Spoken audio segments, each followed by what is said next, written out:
Nu ką, dasigavom iki valdymo sklendžių.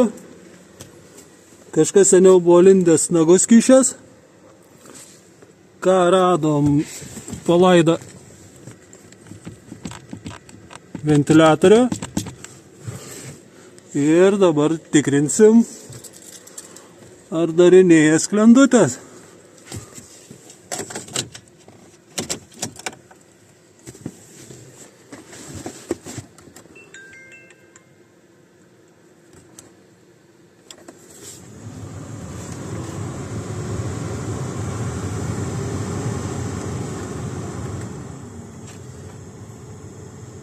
Taip, atsukam šaltą orą,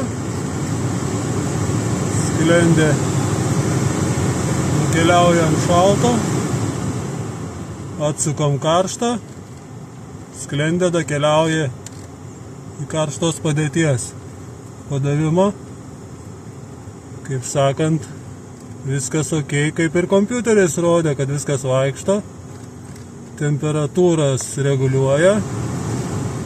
Kompiuterinė diagnostika viską parodė gerai. Čia dar kažko veiloku privinioja sklendutės. Pabandom pažiūrėti, kas čia gero.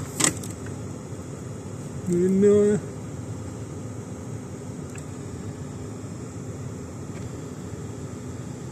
Nieko baisaus, pašalinsim, strigimų dėl to nesudaro. Kaip ir tiek. Surenkam atgal ir plaunam salono pečiuką.